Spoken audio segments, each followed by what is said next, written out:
Alhamdulillah. Alhamdulillahirabbil alamin. Shalatu wassalamu ala asyrafil anbiya wal mursalin sayyidina wa maulana Muhammadin wa ala alihi wa sahbihi ajmain. Amma ba'd. Rabbi shrah li sadri wa yassir li amri wahlul 'uqdatam min lisani yafqahu qawli. Mustami'ina a'izza ahlan wa sahlan wa marhaban bikum mujaddada ma'al barnamij at-ta'lim al-ba'd. في هذا السبب بإذن الله تعالى سنواصل حديثنا فيما يتعلق بباب الجنازة. Bapak Ibu dirahmati Allah Subhanahu wa taala, alhamdulillah kita bisa berjumpa kembali dalam keadaan sehat. Semoga kita senantiasa dalam keadaan sehat dan juga semoga senantiasa dalam keadaan di jalan Allah Subhanahu wa taala. Dan semoga Allah Subhanahu wa taala senantiasa membimbing kita untuk tetap berada di jalannya, di jalan Rasulnya, di jalan sunnah-sunnah Rasulnya, sehingga kita sampai berjumpa dengan Allah Subhanahu wa taala. Bapak Ibu dirahmati Allah Subhanahu wa taala, masih dalam bab jenazah. Selanjutnya berkaitan dengan posisi imam ketika mensolati jenazah. Posisi imam ketika mensolati jenazah ini yang disebutkan sini adalah posisi wanita. An Samurah bin Jundubin radhiyallahu anhu qala Sallaitu wara'an Nabi sallallahu alaihi wasallam ala imra'atin matat fi nifasiha aw fi nifasiha faqama fi wasatiha. Dari Samurah ibnu Jundub radhiyallahu anhu, ibnu Jundubin radhiyallahu anhu berkata, saya pernah sholat di belakang Nabi sallallahu alaihi wasallam, mensolati seorang wanita solati jenazah wanita. Kemudian beliau, kata Samurah ini, berdiri di tengah, jadi posisi lambung jenazah wanita. Nah, kalau laki-laki di sini tidak disebutkan, tapi dalam hadis yang lain, kalau laki-laki imamnya adalah berdiri di posisi kepala. Imamnya berdiri pada posisi kepala. Ya. Jadi ini tentang berkaitan dengan posisi bagi orang yang mensolati jenazah. Nah, imam ya. Nah, imam dan sholat sendirian. Ya, jadi kalau panjenengan umpamanya Bapak Ibu ya, ketika ada jenazah wanita yang meninggal, kebetulan panjenengan ingin mensolatinya sendirian gitu, satu-satu. Nah, maka berdirinya adalah di posisi lambung ya, lurus lambung ya. Kalau jenazah laki itu di kepala ya. Dari hadis ini beberapa faedah yang bisa kita ambil. Satu, masyru'iyatu sholati jenazah jamaah, bahwa disyariatkan mensolati jenazah itu secara jamaah, itu syariatnya seperti itu. Ya. Tapi kalau mau sholat sendiri ya bisa. Pokoknya sholat jenazah yang resmi sudah, artinya sholat jenazah yang awal ramai sudah, tapi masih ada yang mensolati lagi, ya silakan datang sendiri-sendiri, ya gitu. Dan kalau jenazahnya laki-laki itu posisi di kepala ya, kalau jenazahnya wanita itu posisi lambung. Masyru'iyatu salati 'alal mar'ati karrajul, ya, bahwa disyariatkan ya mensolati jenazah itu secara mutlak, baik itu laki-laki maupun perempuan ya, baik itu laki-laki maupun perempuan. Anna wuqufal imam fi salatil jenazati yakunu wasatal mar'ah. Ya, ini dia. Untuk jenazahnya perempuan, maka posisi imam itu adalah di posisi lambung. Ini contoh dari Rasulullah SAW. Bayanu diqqati hifzi wa dabti sahabat di ahadi Rasul. Hadis ini menunjukkan juga bahwa betapa para sahabat itu sangat teliti ya di dalam melihat, ya, mencerna, memahami apa yang dilakukan oleh Rasulullah SAW ya. Karena beliau ini adalah contoh suri tauladan, maka apa yang dilakukan beliau adalah merupakan suatu contoh, merupakan suatu syariat yang dikerjakan oleh para sahabat dan juga orang-orang Islam setelah para sahabat. Anna nifasal mar'ati la yamna as-salah 'alaiha idza matat. Ini juga faedah penting bahwa wanita itu meskipun barangkali ketika dia meninggal dalam keadaan tidak suci ya, karena memang masa nifas ya. Jadi hadis ini tadi menunjukkan bahwa ini saya tadi kurang ada yang kurang tadi sini ya, bahwa Samurah bin Jundub berkata bahwa saya pernah ya sholat bersama Nabi atau di belakang Nabi ya, mensolati jenazah perempuan yang meninggal karena melahirkan. Nah, ya. Meninggal karena melahirkan berarti masih nifas, ya, masih dalam suasana darah nifasnya, berarti kan belum suci. Ya, jadi wanita ini meninggal karena melahirkan, berarti itu masih dalam suasana nifas, ya. Tapi Nabi tetap mensalati. Itu menandakan bahwa wanita itu meskipun ketika dia meninggal dalam keadaan tidak suci, ya, artinya masih belum mandi besar karena dia masih nifas, maka tetap disolati, ya. Wa in kanat la tusalli fi nifas, ya, meskipun yang bersangkutan dalam kondisi dia waktu dia meninggal, sebelum meninggal itu belum waktunya sholat karena dia masih belum suci, ya.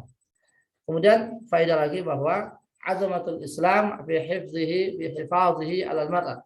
Dan itu menunjukkan bahwa tingginya, ya, agama Islam ini, di mana dia mengagungkan, tetap menghormati jenazah, ya, seorang wanita meskipun dia meninggal dalam kondisi tadi, ya, tidak suci, ya.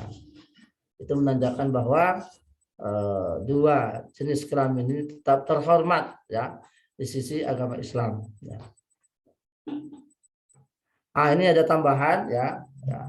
Dalam hadis Nabi, ya, menunjukkan bahwa Rasulullah SAW ada Abdullah bin Rawaha ma tahawwaza lahu min firashihi faqala atadri man syuhada atadri min syuhada ummati atadri man syuhada ummati qalu qatlul muslimi syahada qala inna syuhada ummati zalla qalil, ya, qatlul muslimi syahada wa ta'un syahada wal mar'atu yaqtuluha waladuha jama'a syahada yajurruha waladuha bisururin ilal jannah. Nah, ini hadis ini berita gembira, ya, khususnya bagi para ibu-ibu yang baru melahirkan kemudian dia meninggal karena melahirkan.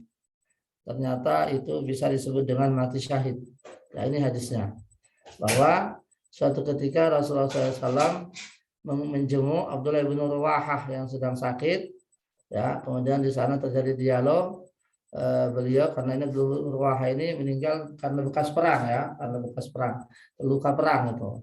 Nah, kemudian beliau bertanya, wahai para sahabat, tahukah kalian, ya, tahukah kalian siapa saja yang dikategorikan syahid dari umatku? Tahukah kalian siapa saja yang dikategorikan syahid dalam umatku? Kata. Ya, lalu mereka berjawab, qatlul muslimi syahada. Yang kami tahu yang mati syahid itu adalah, ya, orang muslim yang mati karena perang, ya, syahada. Qala, nah, beliau menjawab, inna syahada ummati zalla qalil. Kalau begitu, kalau hanya yang disebut syahid itu adalah orang yang gugur di medan pertempuran, berarti yang meninggal syahid itu hanya sedikit berarti dari umatku. Nah, kemudian beliau melanjutkan, qatlul muslimi syahada, betul bahwa orang muslim yang meninggal di medan pertempuran membela agama Allah itu syahid. Kemudian ta'un syahada. Nah, orang yang meninggal dalam penyakit apes, ya, penyakit taun itu, wabah taun juga termasuk syahid. Nah, yang terakhir ini wal mar'atu yaqtuluha waladuha. Nah, seorang wanita yang meninggal karena melahirkan, nah, maka dia juga syahid, kata Rasulullah. Ya jurruha waladuha bisururihi ilal jannah. Masya Allah. Rasulullah menggambarkan, ya, nanti putra mereka, ya, yang kecil-kecil itu akan menarik dipan-dipan bundanya di surga. Nah, tentu berita gembira, ya, berita baik bagi seorang ibu yang meninggal karena melahirkan. Ternyata itu termasuk syahid, kata Rasulullah SAW. Kemudian, nah, mungkin yang bedanya adalah, ya, kalau orang yang mati syahid beneran dalam perang itu memang tidak disolati, ya, itu langsung dimasukkan, langsung dikubur, ya. Jadi kalau orang yang meninggal dalam keadaan perang, ya, itu langsung dimasukkan dalam kubur, tidak dimandikan, ya, langsung, karena jasadnya tetap seperti itu nanti ketika di akhirat, ya. Tapi kalau orang yang meninggal pada nifas karena melahirkan itu tidak sama, ya, mereka diperlakukan sama seperti manusia normal, ya, itu. Dan itu mungkin yang membedakan, ya. Kalau terkait dengan jenazah itu sedikit perbedaan, Ya, mungkin kalau kematiannya disebut syahid, tapi berkaitan dengan kepengurusan jenazah itu berbeda. Jadi kalau orang yang mati dalam keadaan nifas itu sama seperti manusia normal, ya. Tapi kalau orang yang meninggal keadaan syahid itu memang ada perlakuan khusus, ya. Mereka tidak perlu dimandikan, itu langsung langsung dikubur, ya, langsung dikubur. Kemudian dengan memakai kain kafan, yang dipakaiannya sendiri, ya. Jadi pakaian perangnya itu nanti jadi pakaian kafannya, dan luka-lukanya itu tetap segar sampai di akhirat.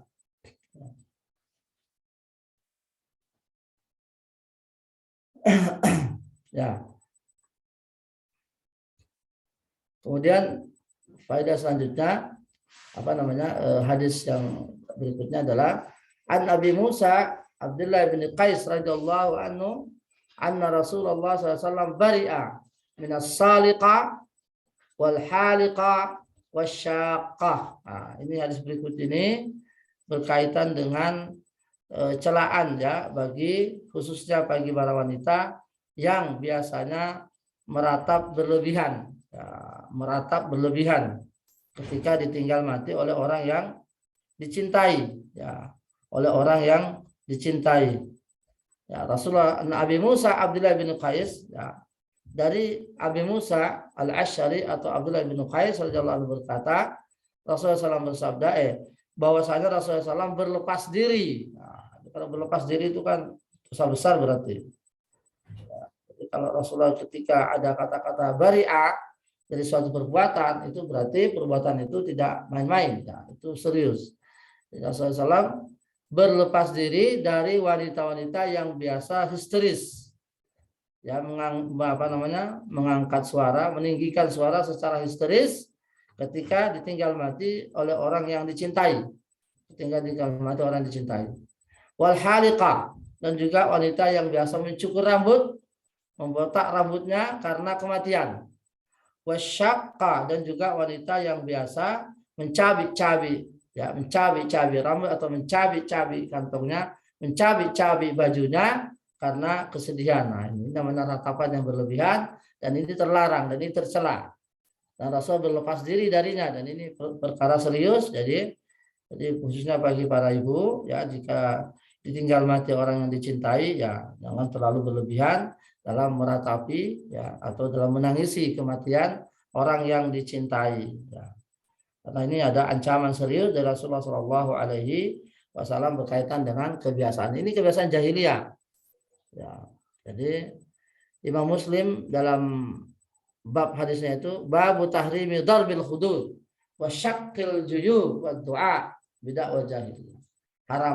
Larangan atau diharamkannya, ya, memukul-mukul pipi atau mencabik-cabik pakaian, mencabik-cabik baju, mencabik-cabik kantung baju dan lain-lain, wa du'a, atau berteriak-teriak seperti panggilan-panggilan jahiliyah.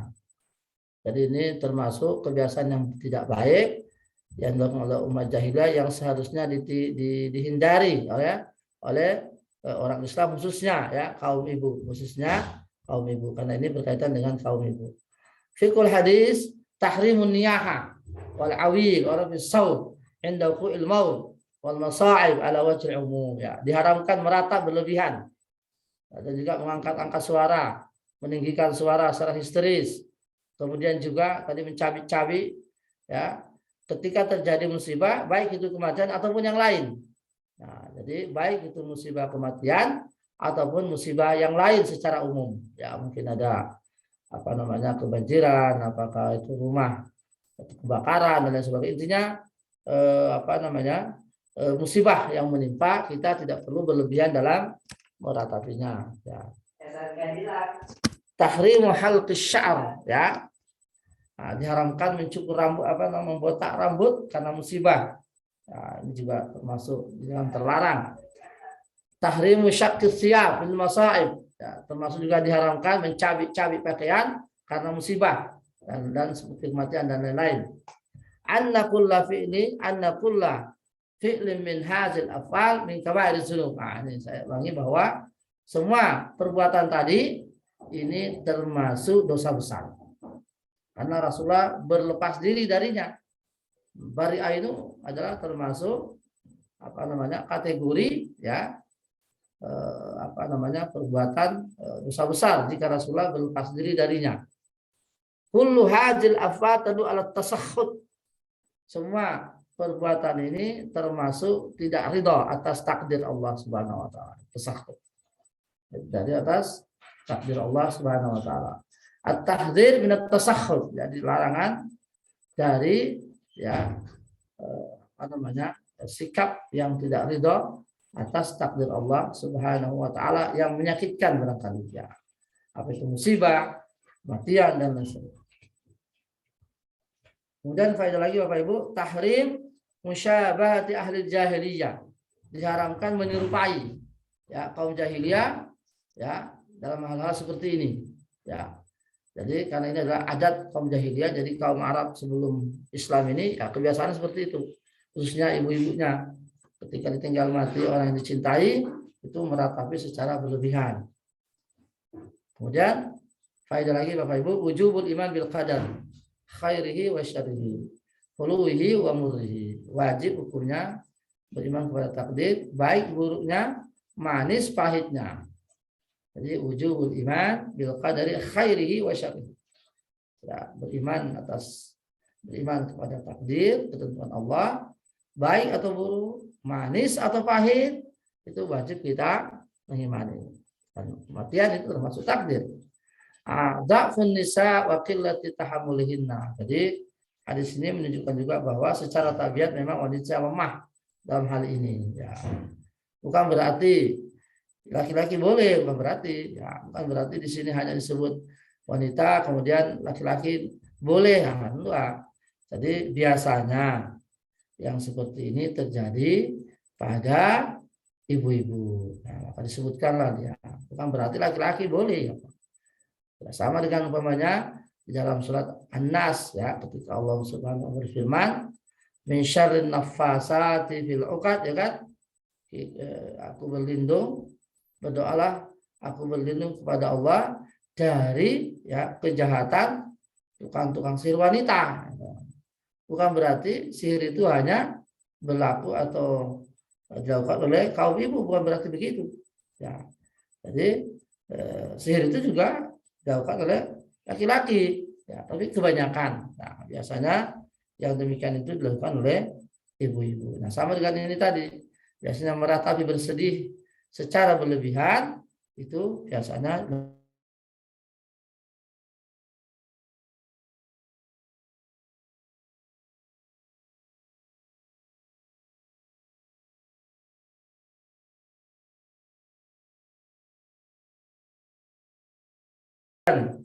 dalam kematian yang barangkali yang biasa menimpa mereka. Kemudian Bapak Ibu rahmati Allah Subhanahu wa taala, kita lanjutkan pada hadis berikutnya. An Aisyah radhiyallahu anha qalat, lamma ashtaka an-nabiyyu dzakara ba'du nisa'ihi kanisatan ra'aynaha bi ardil Habasyah yuqalu laha Mariyah. Wa kanat Ummu Salamah wa Ummu Habibah atata ardal Habasyah فذكرتا من حسنها وتصاوير فيها فرفع رأسه وقال أولئك إذا مات فيهم الرجل الصالح بنوا على قبره مساجدا ثم صوروا فيه تلك الصور أولئك شرار الخلق عند الله. Ini hadisnya berkaitan dengan larangan membangun tempat sujud atau masjid di atas kuburan. Ya. Jadi ini hadis ya, hadis sahih Bapak Ibu, diriwayatkan oleh Aisyah radhiyallahu anha. Ya, hadis ini menjelang ya, jadi menjelang Rasulullah meninggal. Ya.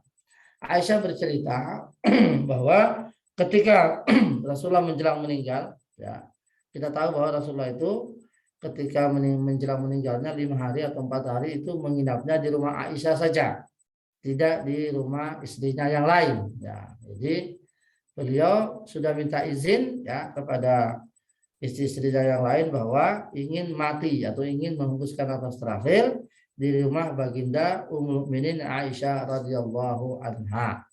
Jadi 5 atau 4 hari menjelang kematian beliau itu sudah tidak pindah-pindah lagi. sudah tidak menginap lagi di tempat lain, tapi hanya bertempat di rumah Aisyah radhiyallahu anha, istri beliau yang paling dicintai setelah Khadijah. Ya. Lamma shtaka nabiyyu, ya, ketika ini Aisyah bercerita ini karena beliau saksikan sendiri karena Rasulullah meninggal di rumahnya, ya. Ketika beliau mengeluh kesakitan atau ketika beliau menghadapi ya masa-masa sakitnya menjelang kematiannya, tentu istri-istrinya berada di sekelilingnya, ya. Jadi berada di sekeliling beliau, ya, apa itu bergantian. Nah, waktu itu yang ada adalah Ummu Habibah dan Ummu Salamah. Ya, Ummu Habibah dan Ummu Salamah ini. Kita tahu bahwa Ummu Salamah ini sebelum beliau menikah dengan Rasulullah itu kan hijrah ke Habasyah, hijrah pertama dulu waktu masih di Mekah. Demikian hanya Ummu Habibah juga, Ramlah binti Abi Sufyan, ya, juga beliau juga ketika masa-masa awal Islam, ya, beliau hijrah ke Habasyah, itu di negeri Abyssinia, Ethiopia, negeri yang notabene penganut Kristiani di sana itu. Ya, jadi Ummu Salamah dan Ummu Habibah ini termasuk sahabiah, ya, wanita sahabat yang ikut hijrah pertama ke Habasyah bersama suami masing-masing, gitu kan. Nah, ketika sampai di sana, ya, Ummu Salamah dan Ummu Habibah ini, ya, ketika sampai di sana, ya, mereka berdua mendatangi melihat gereja, ya, di tempat ibadahnya kaum Kristiani. Ya, mereka keduanya takjub dengan keindahan bangunan, kemudian patung Maria, ya, yang ada di, ya, seperti kita lihatlah, ya, gereja-gereja itu. Nah, jadi dia keduanya ini menyebut bercerita, ya, tentang pengalaman keduanya ketika berada di Habasyah dulu. Ya, itu Rasulullah waktu itu sedang sakit, ya. Keduanya bercerita ini. Fazakarata min husniha wa tasawira fiha, ya. Keduanya sangat menakjubkan, sangat takjub, ya. Keduanya sangat takjub dengan keindahan gereja itu karena ada foto Bunda Maria, ya. Nah, mendengar keduanya bercerita, ya, tentang kedua gereja itu, ya, dan juga dengan segala keindahan dan patung yang ada di dalamnya, ya, patung Bunda Maria. Farafa'a ra'sahu, Rasulullah mengangkat kepalanya pada waktu sang sakit. Wa qala ulaika iza mata fihimur rajul. Rasul langsung menegur keduanya, ya, berarti mungkin menegur secara halus, ya, ataupun, ya, ini ungkapan beliau ini. Rasulullah bersabda, mereka itulah kaum Kristiani, ya, maksudnya di sini, mereka itulah orang-orang jika meninggal, ada yang meninggal di antara mereka, ya, jika ada orang yang saleh meninggal di antara mereka, banau ala qabrihi masjidah. Mereka membangun di atas kubur orang saleh tadi masjid atau tempat ibadah. Summa sawwaru fihi tilkas suwar. Kemudian mereka membuat patung, ya, patung daripada orang saleh tadi, ya, di sekitar tempat ibadah itu. Ulaika syirarul khalqi. Kata Rasulullah, mereka adalah seburuk-buruk makhluk di sisi Allah Subhanahu wa taala. Ini orang yang biasa membuat patung, ya. Nah, dari hadis ini banyak sekali faedah, ya. Tema hadis ini adalah bayan hukmi bina'il masjid al kubur. Ya, hukum membangun masjid di atas kubur. Ya. Jadi tetap, jadi kalau hadis tadi, ya, nggak boleh, ya. Kemudian faedahnya secara ringkas, tahrimu taswir bi jami' anwa'i mimma fihi ruh, ya. Diharamkan, ya, membuat patung, ya, atau yang sejenisnya dengan segala bentuknya, ya, yang mengandung ruh, ya. Apalagi orang-orang yang saleh. Ya. Jadi apalagi dibuat seperti untuk mengagumkan, misalnya patung-patung itu tidak boleh, apalagi patung-patung yang punya mahat dan lain sebagainya, ya, seperti patung Buddha, patung-patung itu sudah tidak boleh, ya.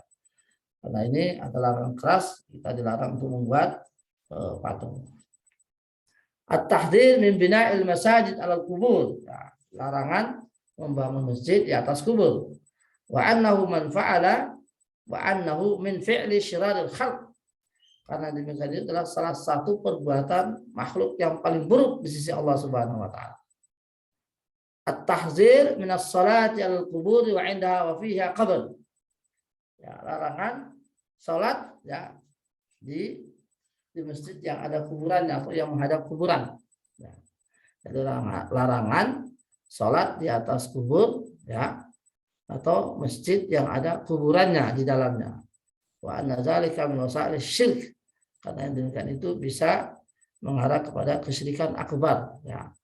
Nah, itu sudah saya jelaskan tempoh hari bahwa terkait dengan Masjid Nabi atau Masjid Nabawi yang ada di Madinah itu sekali lagi itu bukan perbuatan Nabi atau sahabat Nabi atau tabi'in, itu perbuatan raja-raja yang datang setelah Nabi Shallallahu Alaihi Wasallam.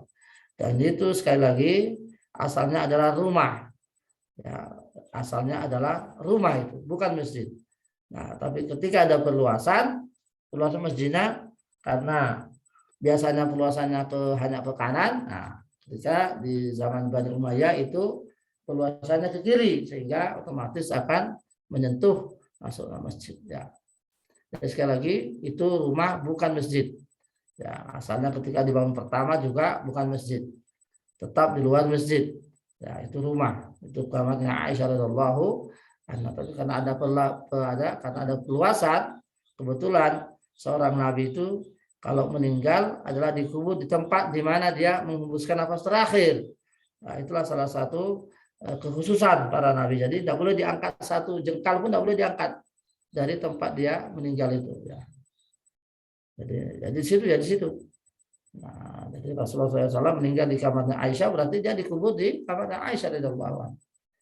Ya, jadi 3 orang di situ, Rasulullah SAW, Abu Bakar dan Umar bin Khattab. Ya, ini menarik sedikit saja ketika Abu Bakar meninggal, ya beliau juga dikubur di situ. Nah, jadi ruangan itu tinggal satu. Ruangannya kamarnya Aisyah itu ruangannya tinggal satu orang, tinggal sempit sekali ya.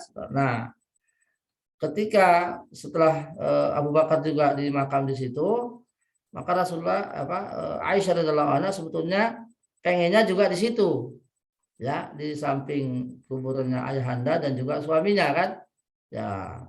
Nah, ketika Umar radhiyallahu anhu ditusuk ya, di sejarah ini tambahan, ketika beliau ditusuk ya, beliau masih sempat hidup ya. Jadi Umar itu tidak langsung meninggal pasca beliau ditusuk berkali-kali oleh penjahat ya. Semoga dilaknat Allah Subhanahu wa taala seorang Majusi, Abu Lu'lu'ah ya. Abu Lu'lu'ah itu Majusi.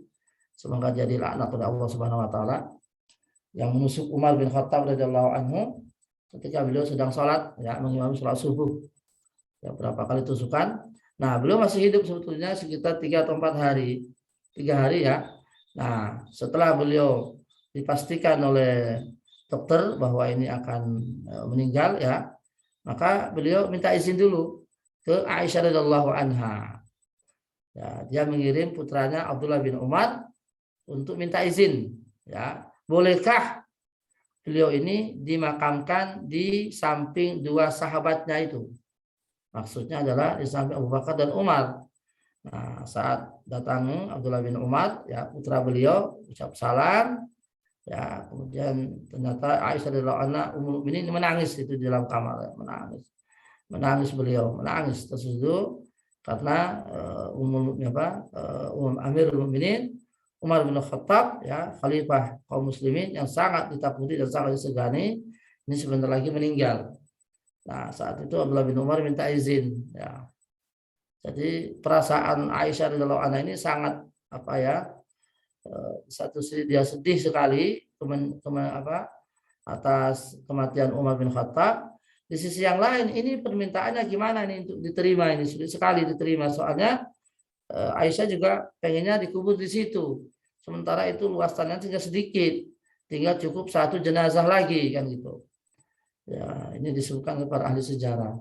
Jadi beliau menangis karena kepergian Umar bin Khattab dan juga apa namanya, sangat berat untuk menerima permintaan itu, tapi ya akhirnya beliau mengizinkan.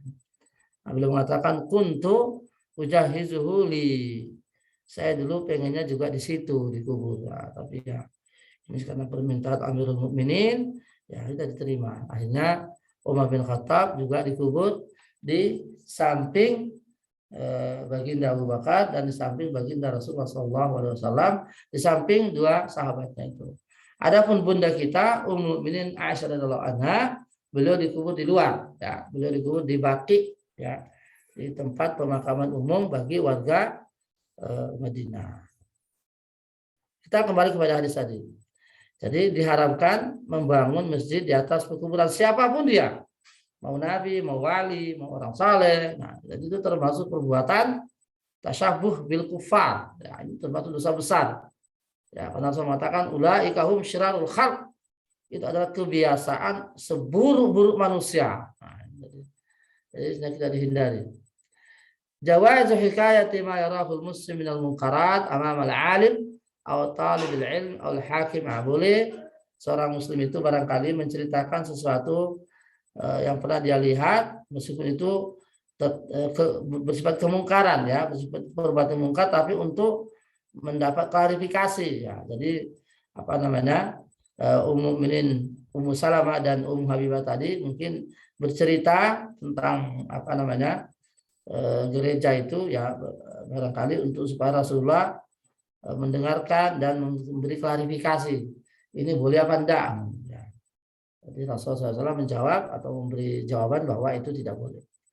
Wujubu ingkaril munkar wa tahzir minhu. Jadi wajib hukumnya mengingkari kemungkaran itu dan membuat apa namanya, warning, ya, dari kemungkaran. At-tahzir bidat taswir, ya, larangan membuat patung. Jawaz wasfi ahli al-ma'asi bil awsafil qabihah. Nah, ini juga Rasulullah tadi menjelaskan bahwa mereka adalah seburuk-buruk makhluk, ya. Jadi itu berarti perbuatan itu sangat berat sekali, bahwa kita tidak boleh meniru, ya, perbuatan seperti itu. Ana afal al-mukallafin yunzar ilaiha biminzar syara' la bi ara'il khalaq. Ini penting sekali faedahnya, bahwa perbuatan seorang hamba itu jangan dinilai dari idenya dia. Ukuran baik buruknya perbuatan hamba itu tidak dinilai dari ide atau pendapat hamba itu, tapi harus ditinjau dari segi syariat. Ya, jadi pengujinya adalah syariat. Jadi semua perbuatan hamba, apalagi dalam hal ini, ya, seperti tadi membangun di atas kuburan, ya, itu jangan ukurannya, ya, jangan dilihat dari idenya orang, tapi diukur standarnya adalah standar syariat. Ini perbuatannya sesuai dengan syariat apa enggak, atau bertentangan apa enggak. Ya, kalau sesuai ya monggo, kalau tidak ya dilarang. Nah, seperti tadi mungkin, ya, sebagian orang itu membolehkan umpamanya, tapi secara syariat ternyata dilarang itu, ya, membangun masjid di atas kuburan. Kemudian Bapak Ibu, jawazul kalam 'indal marid bi ghairi masail marad. Jadi kita ketika menjenguk orang sakit, ya, boleh saja kita bercerita tentang hal-hal di luar daripada persoalan kematian, di luar daripada apa namanya, penyakit yang diderita oleh si pasien. Malah justru biasanya kalau kita menjenguk itu, ya, kalau bisa cerita-cerita itu, ya, kita bercerita di samping pasien, tapi ceritanya hal-hal yang di luar daripada penyakit yang diderita oleh si pasien itu, ya, supaya nanti pasiennya merasa terhibur, gitu. Nah, ini tadi, ya, apa namanya, Ummu Salamah dan Ummu Habibah ketika menjenguk Rasulullah SAW, ya, beliau bercerita tentang hal lain yang tidak ada kaitannya dengan penyakit beliau. Nah, dari ala intishari dini Nasara fil Habasyah. Jadi hadis ini juga menunjukkan bahwa memang pada saat itu agama Kristen itu sudah berkembang pesat di negeri Habasyah, ya, di negeri Habasyah, ya, Abyssinia. Sekarang Ethiopia itu, ya. Jadi di sebelah selatannya Sudan, ya. Termasuk negara Afrika ini.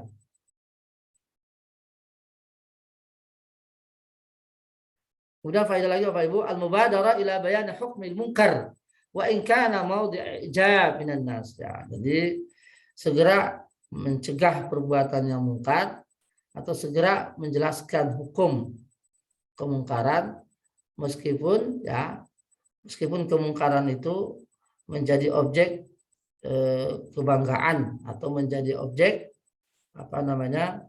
menjadi objek kebanggaan atau apresiasi dari pihak lain gitu. Ya, jadi seperti tadi Ummu Salamah dan Ummu Habibah radhiyallahu anhuma mereka takjub ya melihat keindahan itu, tapi ya tetap itu menjadi suatu tidak boleh. Maka Rasulullah SAW menjelaskan itu tidak boleh. Jadi seumpama kita melihat patung sangat gede, sangat besar, umpamanya dimanapun berada, mungkin itu mengundang decak kagum orang karena bangunan yang indah ya tetap itu ya tidak boleh. Kalau kita dalam Islam ya, selama itu patung dan patung itu ada termasuk berhala dan menyaingi Tuhan ya, menyaingi Allah Subhanahu Wa Taala ya tidak boleh. Ya. Jadi kita ingat dengan peristiwa ketika Taliban dulu ya, Taliban itu ketika masuk ke Afghanistan, dia menemukan mereka menemukan ada patung raksasa yang sangat besar sekali, itu termasuk warisan dunia ya, tapi oleh Taliban itu dihancurkan itu. Ya, patung besar sekali itu peninggalan zaman zaman Hindu ya, zaman Hindu purba barangkali yang sudah ribuan tahun dan itu termasuk warisan dunia, tapi oleh Taliban itu karena itu adalah patung ya, kemudian mereka orang Taliban itu menyingkirkan patung itu, tapi waktu itu mendapat sorotan ya dari seluruh dunia, khususnya daripada UNESCO ya atau WHO ya. Jadi sekali lagi apresiasi seni dalam Islam itu berbeda dengan apresiasi seni dari orang non-Islam. Kalau kita umat Islam, selama benda sejarah apa saja, kalau itu mengandung kesyirikan, itu sebaiknya dihindari, sebaiknya disingkirkan. Ya. Kalau oleh orang lain, atau agama lain, atau oleh PBB dan sebagainya, itu termasuk warisan dunia yang dipelihara. Ya. Kalau kita umat Islam tidak, ya selama itu melanggar karena termasuk berhala ya, sebaiknya disingkirkan. Ya.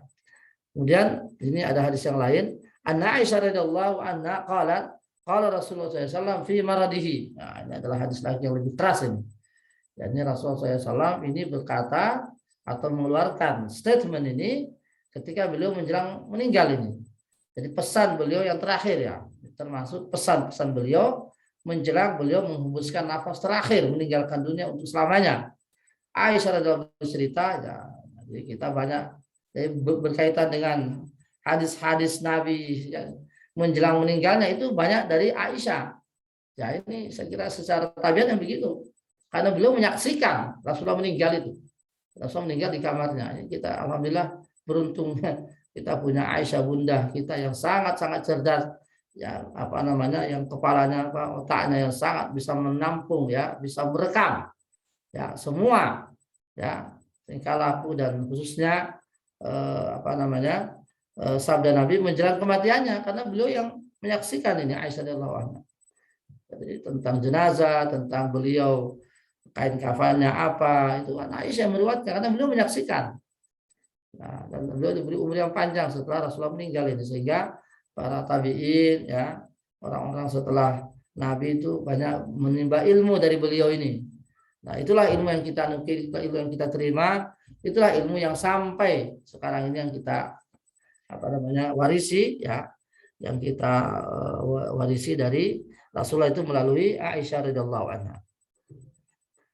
Beliau beliau berkata, qala Rasulullah SAW ya, beliau mendengar Rasulullah SAW bersabda menjelang kematiannya fi maradihi alladzi lam yakum minhu. Jadi Rasulullah mengatakan ini saat jelang meninggal dan itu sudah tidak bangkit lagi beliau.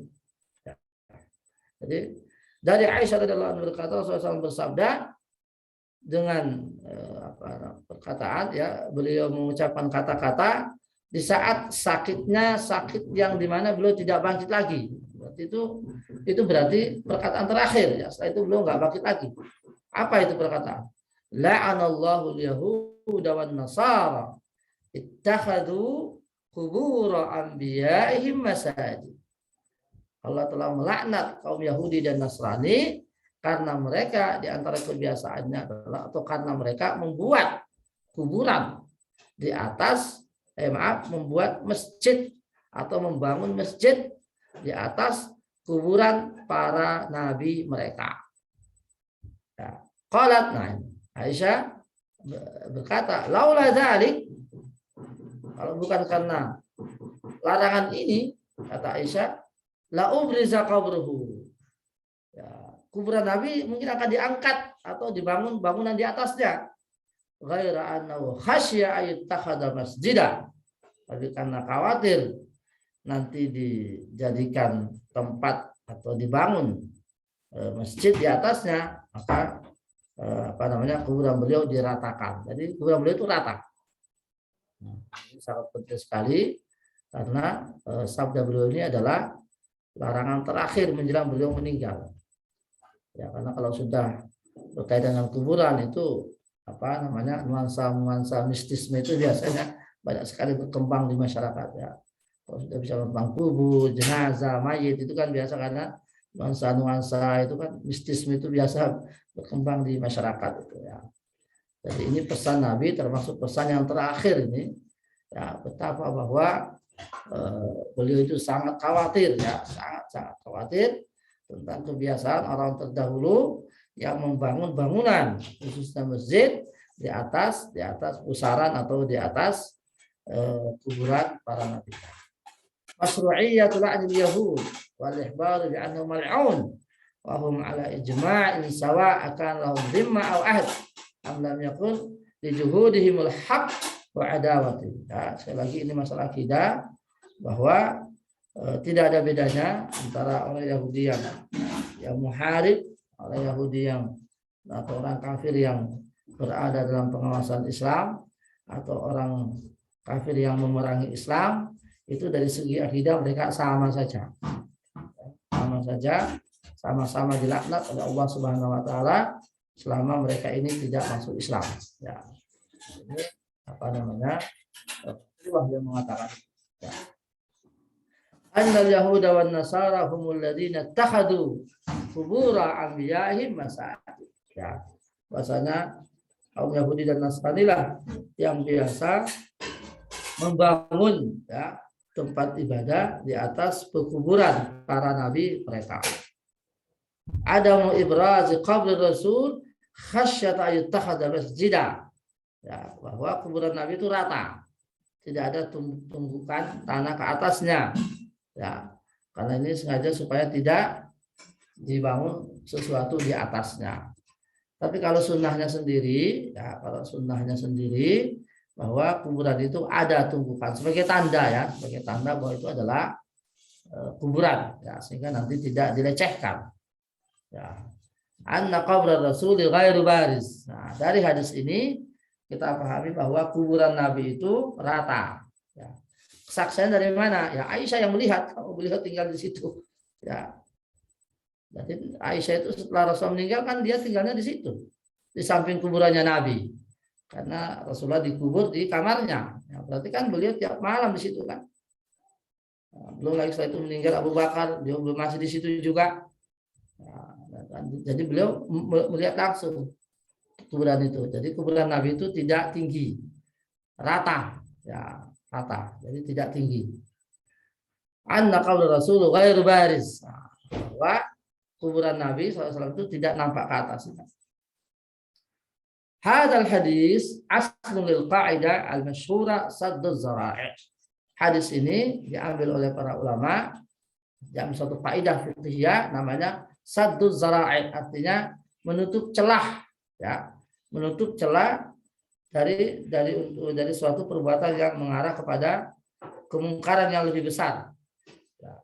Jadi kuburan Nabi itu diratakan, ya, supaya nanti tidak ada tidak dibangun di atasnya sesuatu bangunan, ya, seperti masjid dan lain-lain.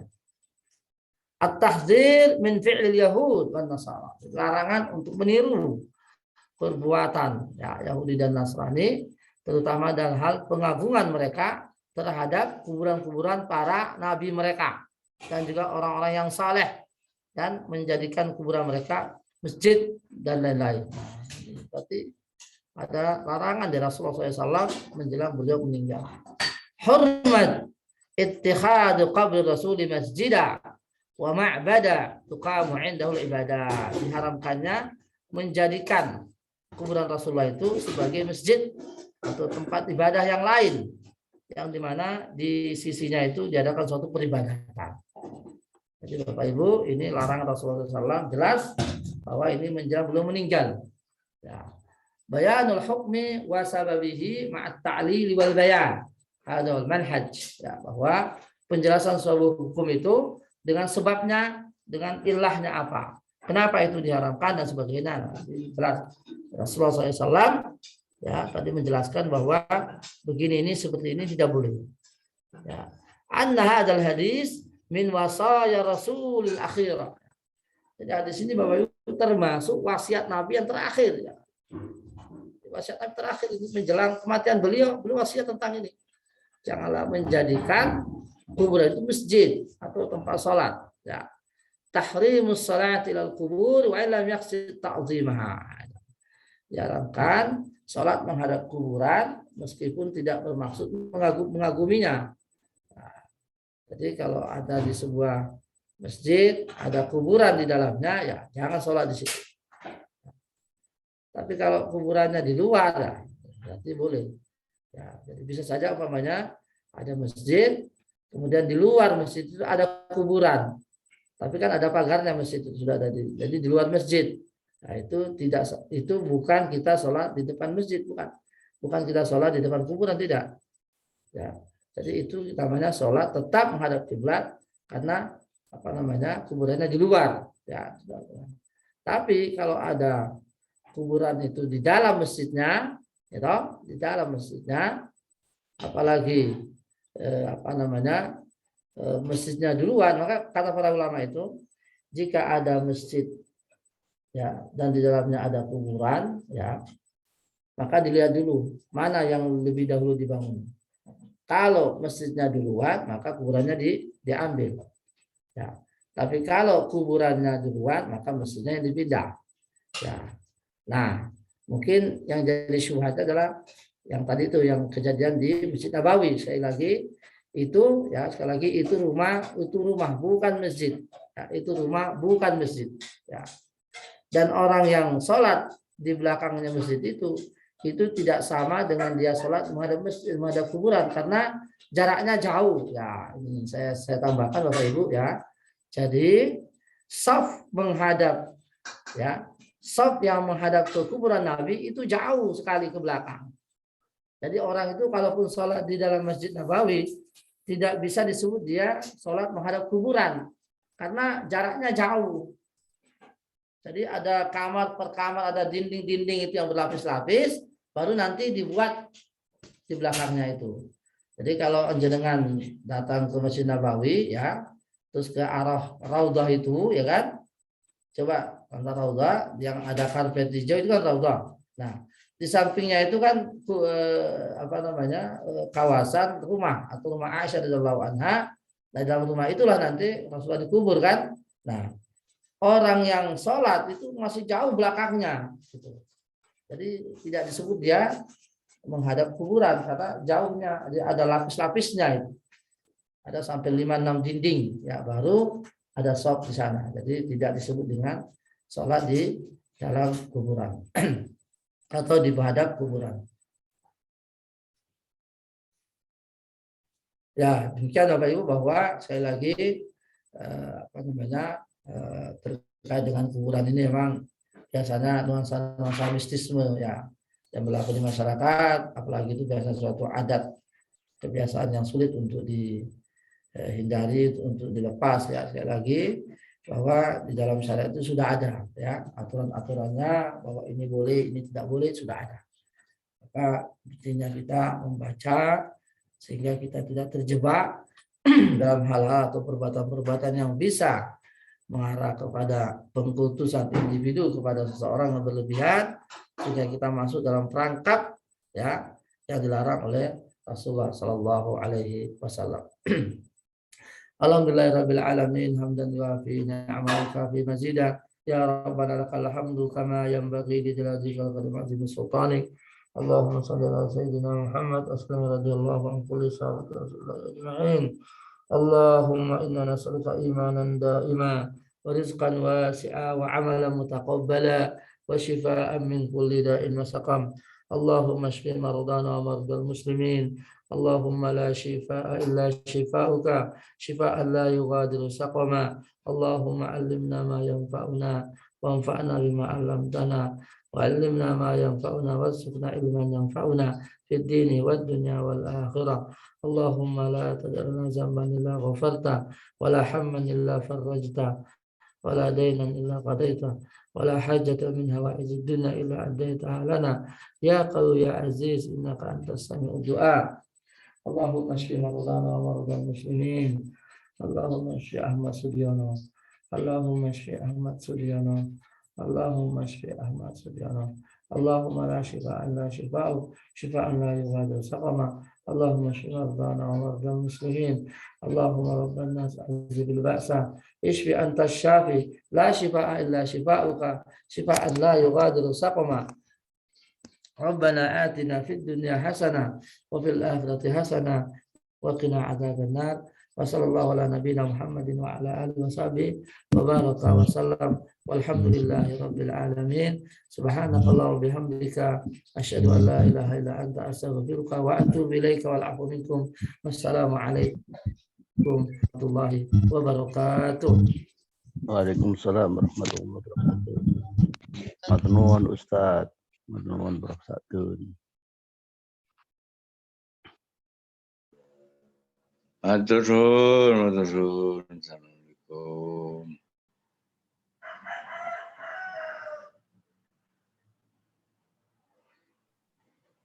Terima kasih banyak Ustadz Sofyan atas kajian hari ini.